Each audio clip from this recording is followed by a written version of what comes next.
Hello guys, welcome to my channel. अपनी पढ़ाई अपना टाइम। और आज हम पढ़ेंगे डी फार्मा फर्स्ट ईयर के लिए फार्मास्यूटिकल केमिस्ट्री में थर्ड चैप्टर। और वो थर्ड चैप्टर क्या है? इनऑर्गेनिक ऑफिशियल कंपाउंड्स, यानी अकार्बनिक अधिकारिक यौगिक। वो क्या होते हैं और कैसे उनको डिफाइन किया जाता है, ये सब आगे हम चैप्टर में पढ़ेंगे। इसी में सबसे पहला टॉपिक है हीमेटैनिक्स। तो सबसे पहले तो हम यही देख लेते हैं कि हीमेटैनिक्स होता क्या है।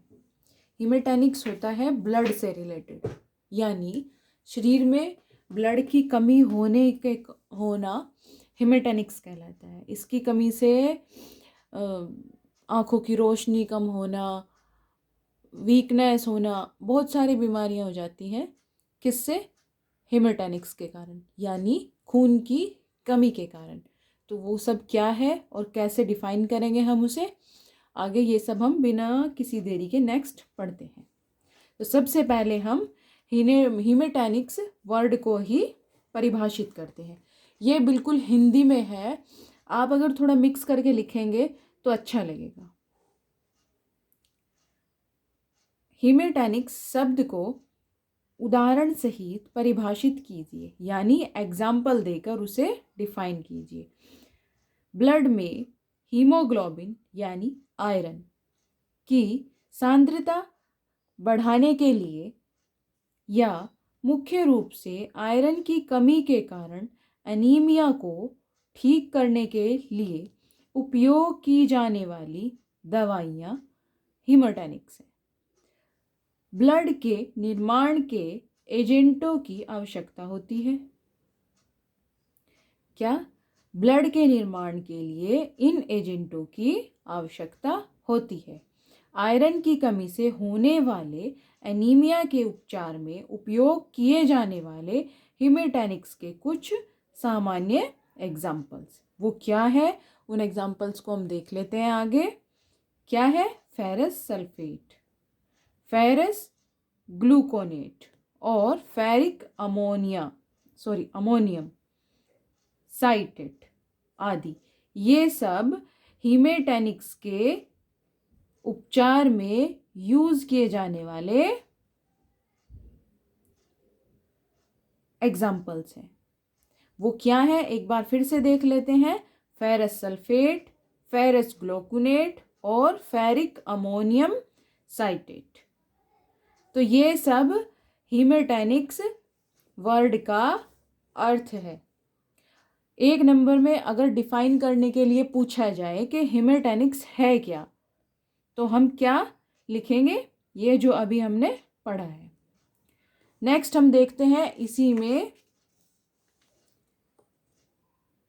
क्वेश्चन है नेक्स्ट, लोहे के स्रोत और जैविक महत्व की चर्चा कीजिए।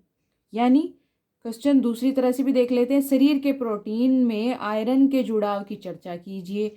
होमोप्रोटीन और आयरन स्टोरेज ट्रांसपोर्ट प्रोटीन क्या है?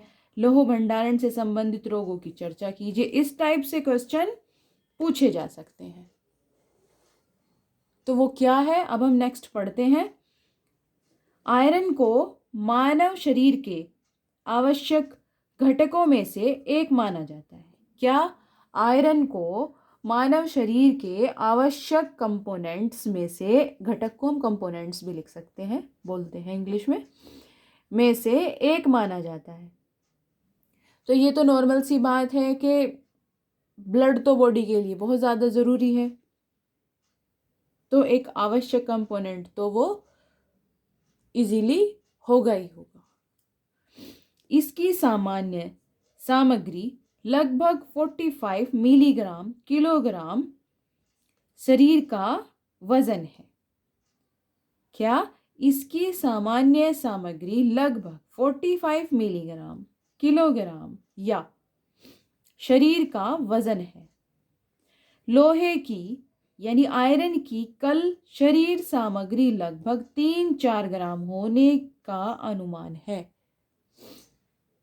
शरीर बॉडी में आयरन का मुख्य भाग 70% हीमोग्लोबिन, क्या? हीमोग्लोबिन, सॉरी, हीमोग्लोबिन और मायोग्लोबिन में होता है। क्या? बॉडी के आयरन का मुख्य भाग 70% हीमोग्लोबिन और मायोग्लोबिन में होता है। तो अगर हम इतना भी लिख दें, ये तो एक नॉर्मल छोटी सी डेफिनेशन टाइप हमने क्या उसके बारे में बताया है कि बॉडी में आयरन की आवश्यकता कैसे है, जैसे शरीर के प्रोटीन में आयरन के जुड़ाव की चर्चा कीजिए। ठीक है, ये तो हमने थोड़ा उसके बारे में बताया। नेक्स्ट थोड़ा और देख लेते हैं। वैसे तो ये काफ़ी लंबा है, मतलब लेंथी है, पर जब हम पढ़ने बैठते हैं ज़्यादा लेंथी पढ़ने का फ़ायदा भी होता है कि कुछ ना कुछ, अगर हमने 10 लाइनें पढ़ी हैं तो 10 में से 5 तो माइंड में रह ही जाती है। नेक्स्ट क्या है? शरीर का बचा हुआ हिस्सा आयरन के भंडारण, ट्रांसपोर्ट आयरन और एंजाइम आयरन के रूप में होता है। सामान्य एजिड जो लोग होते हैं, यानी बूढ़े कह सकते हैं, यानी 50 और 55 की एज से ऊपर वाले वयस्कों में प्रतिदिन लगभग 1 मिलीग्राम आयरन शरीर से खो जाता है। आयरन में शरीर की मात्रा को अवशोषण को नियंत्रित करने के लिए किया जाता है, न कि उत्सर्जन से। इसका कारण यह है कि शरीर आरबीसी के तने से प्राप्त आयरन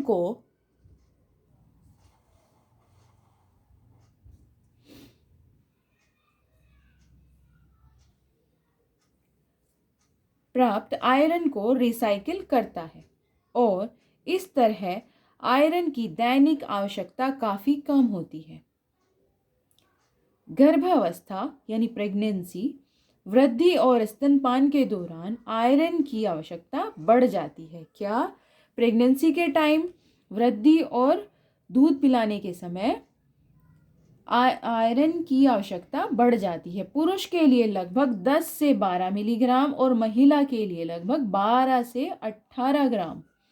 रक्त स्राव और मासिक धर्म के प्रवाह में बड़ी मात्रा में आयरन नष्ट हो जाता है। गर्भावस्था के दौरान आयरन की कमी और भी अधिक हो जाती है क्योंकि इसे प्लेसेंटा में से ले जाया जाता है। क्या? जो भ्रूण बनता है उसके अंदर से ले जाया जाता है। इसी प्रकार आमतौर पर गर्भावस्था के दौरान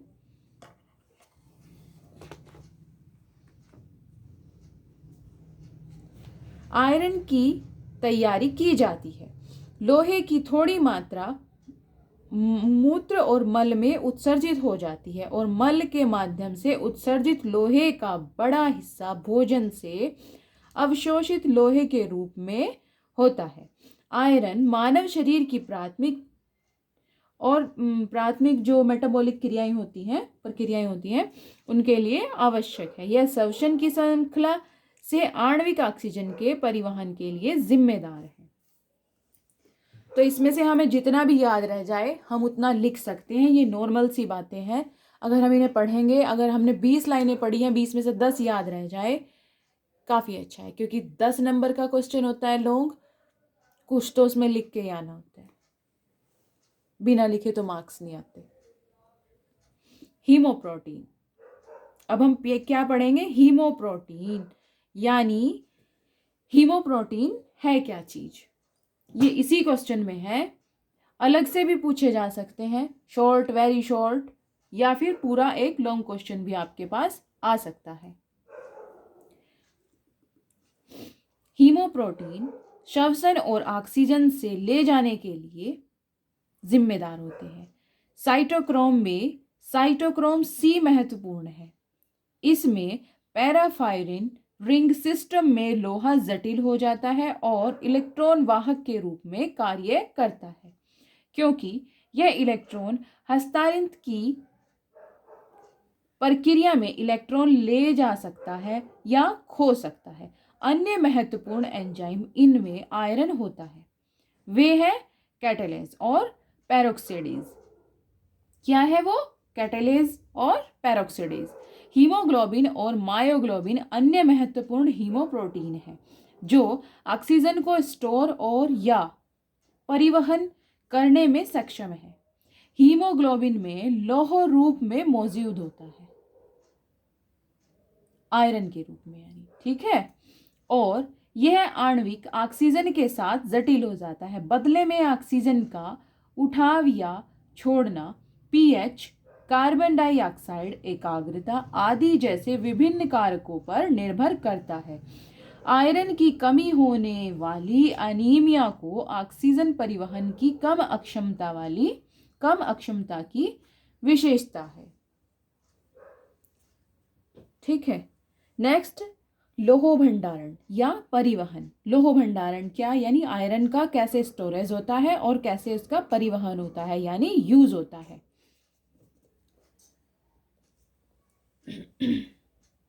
प्रोटीन की इस श्रेणी में पेरिटिन और हेमोसाइड्रिन शामिल है जो यकृत, पलीहा, अस्थि मज्जा में पाए जाते हैं।